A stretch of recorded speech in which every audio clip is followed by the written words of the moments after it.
So my 27 male, stepmom, 53 female, has been in my life since I was a baby.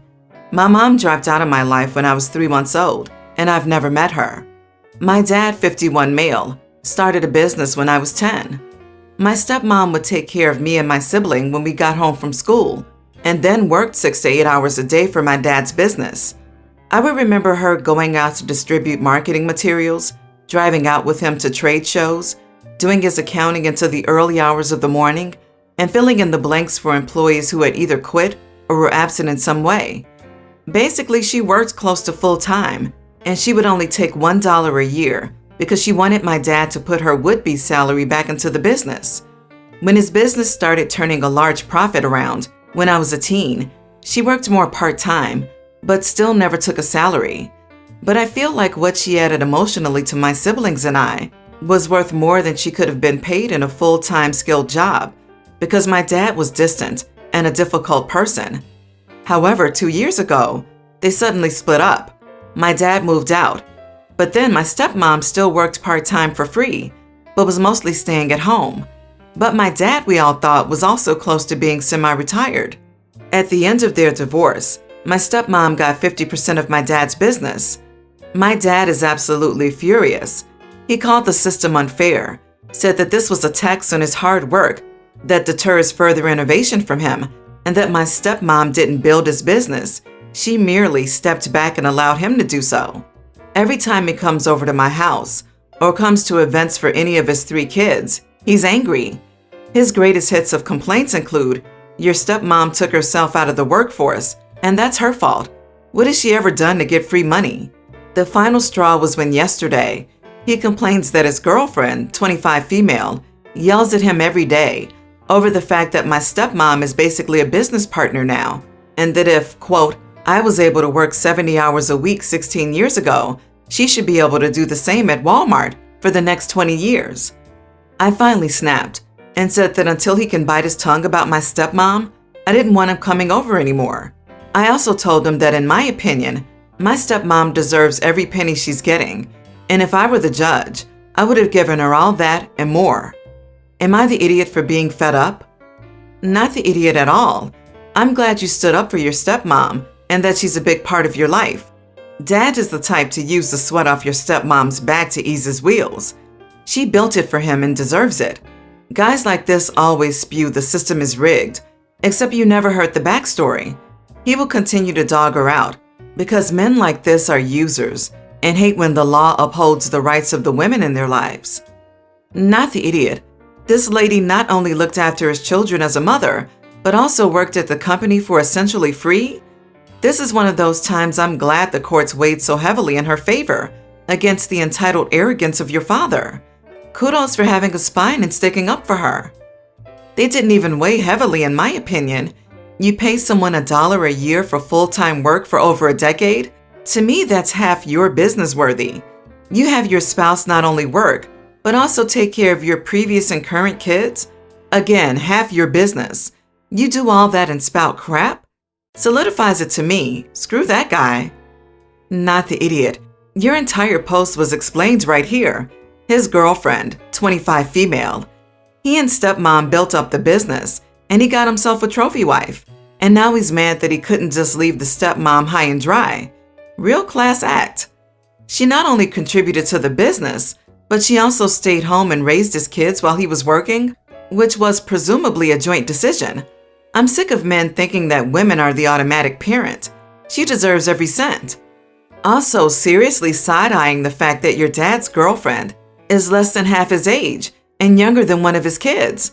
She most definitely doesn't get a vote on whether your stepmom should get part of the business. I'm not saying she's a gold digger, but she sounds like an immature dummy who believes every word he says. Stick to your guns and good job for standing up for what's right.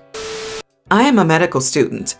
My girlfriend Megan and I go to the same university, though she's studying something else. I study with a girl called Liz, who was top of our year.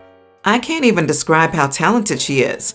Staff call her the brightest student they've ever taught, and they think she's someone who will go on to change the world. While I study with Liz because she's smart, I don't really like her as a person. I think she's snobby, spoiled, and childish. Anyway, so I was having a night with Megan, watching some movies when my phone rang. It was Liz. She said she'd been kicked out of a club and it would be a long wait for an Uber. It was really wet and cold, so she asked if I could come and take her home. Me and Megan agreed that we couldn't just leave her out there, so we drove out and picked her up. We took her back to our place so she could get cleaned up and sober up. Liz's dressing was soaking wet. Megan got her some clean clothes, but when she did, Liz started complaining that she didn't want to wear something ugly and cheap. Megan said okay and took the clothes back. This made Liz cry about how cold and wet her dress was, and she begged me to make Megan change her mind. While Liz shouldn't have made the comments about Megan's clothes, I just couldn't leave her in the soaked dress. I begged Megan to change her mind and give Liz the clothes, which she did eventually. In the morning, once Liz had sobered up and gone home, Megan went mad at me for siding with Liz. I don't think that's true at all. Liz was soaking wet and freezing cold. She needed a change of clothes. Yes, she shouldn't have complained, but it doesn't change the fact that she had to have a change of clothes. So, am I the idiot here? I'm with Megan here. She went above and beyond to help Liz, came with you to get her, agreed to keep Liz at your place, and offered her clean clothes, and Liz threw it back in her face? This could have been a great teaching experience for Liz. Also, if you took her back to our place, then why couldn't you lend her clothes? A big hoodie or something would work in a pinch. Liz is the general idiot, but to your specific question, you are the idiot. You are the idiot. Your friend was rude whilst your girlfriend was being polite and friendly. Opening up her home to someone and giving her dry clothes? You should have told Liz to leave your house instead of forcing your girlfriend to give her belongings to someone who was disrespectful towards her in her own home. You are the idiot. Liz sounds like a terrible, insulting person. For someone who is so smart, she needs to make better choices instead of getting wasted, kicked out of clubs, and then calling her classmate for help. You agreed to help this girl, and she was just mean and rude for no reason. She didn't want to wear something cheap to sleep in? What does that even mean? Your girlfriend is right, and you should stop letting Liz act this way. Next time, let her wait for an Uber. My wife and I met in Boulder for school. Housing costs are crazy.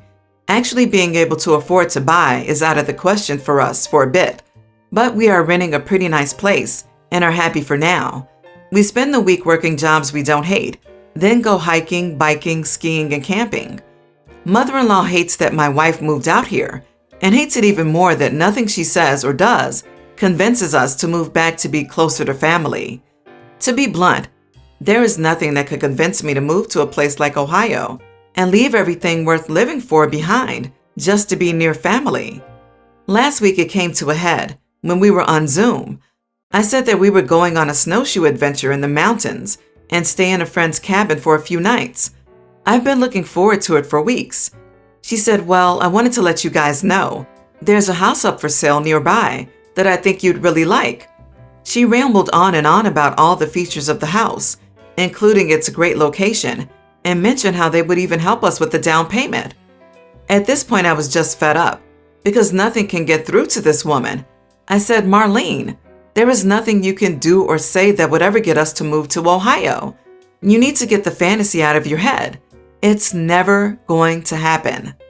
She said I was being rude and she was just trying to help us, and repeated that they would even help us with the down payment and it would help us settle down finally and be closer to family. I told her that was manipulative and joked that if they want us to be closer so badly, why don't they move out here? And just stepped away to let my wife wrap up the call. 10 minutes later, my wife came by and was laughing and said that her mom is angry because what's wrong with Ohio? I raised you here and now you're too good for it? Before I get told I'm pretentious or whatever, I'm sure that Ohio is perfectly fine for the people who live there, but why would we want to trade our lifestyle and everything we love? Why own a house in a place we don't want to be? We both had a laugh about it, but mother-in-law wouldn't let it go and insisted on sharing with everyone how awful and mean her son-in-law is because we won't move to Ohio. People were laying on the guilt trip, saying how they'd be so heartbroken if their kids left and they'd feel like failures. A lot of what's wrong with Ohio and things like that. And of course, a lot of talk of kids these days want to live in the big city and have it all, and then complain that they can't afford to buy a house. I chimed in with, "The offer still stands. If you want to be closer to family, you can always move here." I got angry reacts and told I was being an idiot. Was I? Not the idiot. That's not help. That's constant blatant pressure. She's the rude one for not respecting boundaries after you clearly told her no. Also, gotta love how much people play the victim card by letting everybody who will listen know how they did nothing wrong and it was uncalled for. She pushed it too far to the point that she had to be shut down, which is exactly what you did. That's her issue, not yours. Not the idiot. She needed to hear it bluntly. However, despite your disclaimer, the fact that you said a place like Ohio and leave everything worth living for behind does suggest that you have a disdain that probably comes through in conversations. I would recommend listening for that in your tone. I say this as unrelated to your mother-in-law's obnoxious behavior and just unsolicited advice that you can take or leave. Unpopular opinion apparently, everyone's the idiot here. Mother-in-law is definitely being unreasonable, but it doesn't seem like it bothers your wife when she bugs you guys about this and you're on the same page as the person who matters. Mother-in-law talking crap about you is totally unacceptable. She loves her daughter, you, and the future family you may have. Of course she wants to be closer, and probably always thought that's how her daughter would settle down. Blowing up at her was probably really embarrassing for her too. Cut her some slack. Everyone's the idiot here. Obviously, you have no obligation to move anywhere you don't want to, but this story reeks of divisive elitism. Your phrasing in both the writing of this post and in your dialogue with your family makes you sound full of contempt for people who live other lifestyles or who have different priorities. Instead of remarks like, "I'm sure Ohio is fine for people who like it," maybe just stick to a party line of, "We don't think that would be a good fit for us. We're happy where we are," or something similar. My 19 female, friend 18 female, and I went to a frat party over the weekend. The party was in a packed basement, and toward the end of the night, we went upstairs to get some air. There were barely any people upstairs, except this one frat guy sitting on a couch alone in the corner. We walked into the room and he said hi and started chatting with us. He was cute, and my friend was flirting with him a lot. He apologized for sitting down, we were standing, and said his knee was hurting. I asked why, thinking it was mundane, and he was like, "Oh, I got hit by a car. I'm fine though." This freaked me out a little, but I figured he meant like a week ago, so I asked when he got hit. He was like, "Oh, about an hour ago. I was riding my bike back to the frat in the pouring rain, and some guy didn't see me and hit me with his car. But I got up and walked my bike here, because it was my turn to set out all the drinks tonight." I admit I might have been acting irrationally, because my little brother got hit by a car this summer. He's all right, and I was thinking of him. I told the guy he should go to the hospital to get looked at. He was like, "It won't hurt that bad in the morning. It is what it is." I tried to get him to go to the hospital for several minutes, while my friend tried to flirt with him. He eventually decided to go to the University Health Services and left the party after I tried to convince him.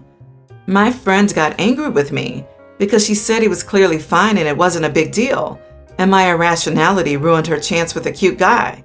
She said I bullied him into seeking medical attention. Am I the idiot for being paranoid about injuries? Major, not the idiot. This dude was literally hit by a car, and your friend is more interested in flirting with him than seeking medical attention? Your friend is also not very smart. She should have offered to go with him. You know, to help. Lean on her. Keep him company while waiting. Can we just appreciate that this guy got hit by a car and his priority was to put drinks out for people? You are not the idiot, OP. He needed to get checked out to make sure there was nothing more severe. Sore knees are one thing, but he'll be lucky if that's his only injury. Your friend was an idiot for hitting on someone when he needed medical attention. The adrenaline from something like that will have kept him somewhat not feeling it as much. But adrenaline is supposed to last until you're out of danger or getting it looked at. If you check in later on, I hope the guy's okay. He probably wasn't bothered because he was in shock. That's a pretty traumatic thing to have just happened to him, and he probably wasn't fully processing it. And if he had any alcohol in him by the time you saw him, he might not have felt as bad physically. So I'm glad you urged him to get checked out. Your friend trying to get it in with an injured person is a pretty big red flag. Talk about priorities. I, 27 female, think I could be an affair baby or was switched at birth. I honestly don't know if it is just something I imagined or if it could be true. My suspicion is based solely on me being different from my family. My dad, 62 male, is a black man, and my mom, 59 female, is a blonde white woman. I have 2 siblings, a 33 male and a 23 female, but I don't look anything like them or my dad. My brother and sister are both brown and have similar facial structure that look just like my dad. While I am super white and have a round face, they have the same curly hair, while mine is straight. They're both athletic. My dad is super skinny, while I'm on the chubby side. I am taller than my mom and my dad, while my sister is super short. In general, it's already a joke that I'm the odd one out, physically, and my personality is different from my family. I think I could be an affair baby, only because my mom also has a round face, but that is as far as the similarity goes. At the same time, I don't think she cheated on my dad. That is why I think I could have been switched at birth. LOL. Like I once went to the mall with my dad and the saleswoman thought I was his girlfriend because I look nothing like him. I was talking to my sister and she said she would take the DNA test with me because every time I ask my mom if she has anything to tell me, she gets super offended at the idea that she cheated on my dad. I don't want to upset her or my dad, but at this point, this is really bugging me. So would I be the idiot if I took a secret DNA test with my sister? Only because I don't look like my family. Edit. My parents are divorced. My dad cheated on my mom for years. This started long before I was conceived. Pretty much he cheated on her their entire marriage. She gets offended because it is something he did throughout their marriage. You are the idiot. Your mom gets super offended when you suggest that she cheated on your dad? Gee, I wonder why. If you had a kid that came up to you suggesting you cheated on their dad, wouldn't you get offended as well? There are plenty of mixed families out there. DNA works in odd ways. One sibling can look white while the next is dark. It doesn't mean that one is an affair baby while the other is not. Take the test if you really want to. However, as it is now, all is fine except in your own head. Are you prepared for what might come if worse came to worst, and said test did prove dad wasn't your dad? Not the idiot, but things could get dicey. I would make sure your family knows that they're your family based on the switched at birth thing, regardless of the results. But if your mom did indeed cheat on your dad, be ready for the fallout. Also, keep in mind that genetics can get weird, and it is entirely possible that you are actually both of their child. Ultimately, as long as you're not stealing anyone's DNA to do it, you're good. Not the idiot, only natural to wonder. Having been in a similar situation, I would highly encourage to seek counseling ahead of the test. Not knowing the family dynamic or scars that exist from any trauma, the truth, whatever it may be, may open up some wounds or cause issues within yourself. It's best to go down that path with a solid support group and a counselor to help through with those issues.